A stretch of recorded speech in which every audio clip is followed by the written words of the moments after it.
वाकया तो ये सबको मालूम है सर कि 4 तारीख को ये वारदात हुई, 4 को हुई या पहले हुई है। हमारे को तो 4 को ही पता लगी, सॉरी 15 तारीख को पता लगी थी।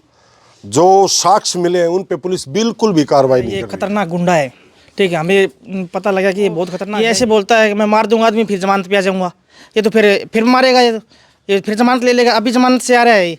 तीन मर्डर केस पहले से चले हुए हैं। 28 नंबर दुकान है, उसके पीछे के रास्ते से होते हुए 15 नंबर दुकान पे मेरे मामा जी को ले गए। तो उससे हमें पता लगा कि इसका ना मर्डर हुआ है, इसका दारू पीने की वजह से मौत नहीं हुई। अनिल सन्नो खेत सिंह गांव खुडाना, जिनकी मर्डर किया गया है, वो मेरे सगे मामा जी हैं। ये महेंद्रगढ़ ही रहते थे और ठेके पे काम करते थे। ये घर पे 10 से 15 दिन में ही आते थे। इनके पास कोई फ़ोन वगैरह भी नहीं था। इनका जैसे जब मर्डर हुआ तो हमें 15 तारीख को पता लगा कि इनका मर्डर हो गया। पुलिस के द्वारा ये सूचना दी गई। उन्होंने मर्डर नहीं बताया, उन्होंने ये कहा कि ये दारू पीने की वजह से इनकी मौत हो गई है। तो हम वहाँ से मेरे मामा जी की डेड बॉडी यहाँ पे ले आए थे गांव में, और हमने इनका दाह संस्कार कर दिया था, क्योंकि हमारे मन में कोई पाप वगैरह नहीं था इसके प्रति। बाद में जहाँ मेरे मामा जी काम करते थे वहाँ से उनका फ़ोन आया, हमने थोड़ा डाउट हुआ, वहाँ फुटेज ली तो ये योगेश उर्फ सूसा, जो महेंद्रगढ़ निवासी है, मंडी में इसकी 15 नंबर दुकान है, और इसके साथ में एक लीला सुरजनवास का, ये 2 कैंडिडेट मेरे मामा को ठेका पे लेके गए थे, क्योंकि इनका कोई लेन देन था छोटा मोटा 3-3.5 हज़ार रुपये का। तो मेरे मामा जी ने कहा कि भाई मैं जहाँ काम करता हूँ वहाँ से आपको ये पेमेंट दिलवा दूंगा। तो ये साथ वहाँ पे ठेके पे लेके गए, बट जिनसे पेमेंट दिलवानी थी वहाँ पे वो थे नहीं, और कोई था ठेके पे, उन्होंने वो पेमेंट नहीं दी। ये मेरे मामा को वहाँ से ज़बरदस्ती लेके आए, जो CCTV कैमरे की फुटेज में आया हुआ है। उसके बाद ये सतनाड़ी मोड़ से होते हुए, उसमें भी CCTV फुटेज में हमारे पास है।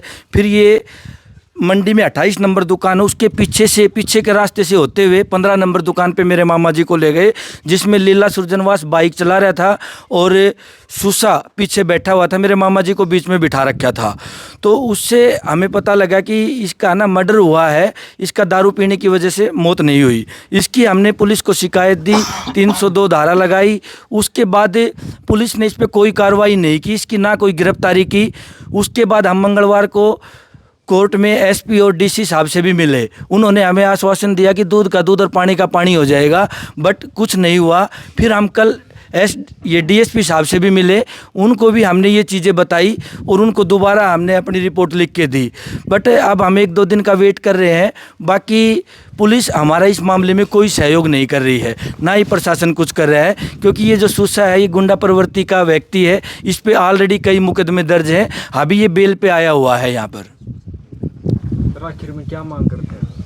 हम प्रशासन से यही मांग करते हैं कि इसकी निष्पक्ष जांच की जाए, दोषियों को सजा दी जाए, निर्दोष को किसी को सजा ना दी जाए। वाकया तो ये सबको मालूम है सर कि 4 तारीख को ये वारदात हुई, 4 को हुई या पहले हुई है। हमारे को तो 4 को ही पता लगी थी, सॉरी 15 तारीख को पता लगी थी। जो साक्ष्य मिले हैं उन पे पुलिस बिल्कुल भी कार्रवाई नहीं कर रही है। ये क्या है? ये मिली भगत तो है। और जहाँ से हमारे भाई को, अनिल को ठेके से उन्होंने किडनैप किया है, वो फुटेज भी हमारे पास है। मंडी से टेंट साइड से लेके जा रहे हैं वो अपने गोडाउन में, वो भी हमारे पास है। लेकिन वो कहाँ लेके गए भाई, CCTV में वो भी तो आना चाहिए ना, उसको लेके किस टाइम और कहाँ गए। हमारे को तो सिर्फ इस चीज़ का ये मतलब यही डिमांड है कि न्याय हो। और ये सरेआम गुंडागर्दी है, सरेआम गुंडागर्दी। SP मैडम से मिले हमारे परिवारजन, हमारे साथी, हमारे भाई साहब सभी मिले, लेकिन आश्वासन के सिवाय सिर्फ हमारे को लॉलीपॉप दिया गया है। हमारे घर से बंदा गया हुआ है, उसकी निष्पक्ष जांच हो। लेन देन का मामला था, लेन देन का मामला सर, लेन देन का बताते हैं 3,500 रुपये का। 3,500 रुपये के लिए इंसान की जान ली जाती है क्या? कभी ठेके से उठाते, कभी टेंट साइड के अंदर वो दिखाई देते क्या? 3,500 रुपये में इंसान की जान इतनी सस्ती होगी क्या? तो मेरी प्रशासन से और यहाँ के पुलिस डिपार्टमेंट से यही है कि वो दूध का दूध और पानी का पानी करे। अन्यथा हमारे को अगर इस मामले में आर पार की लड़ाई भी लड़नी पड़ी तो हम जी जान से लड़ेंगे, और 10-20 गांव इकट्ठा होकर हम इस आवाज़ को पूरा बुलंद करेंगे, CM साहब तक भी जाएंगे।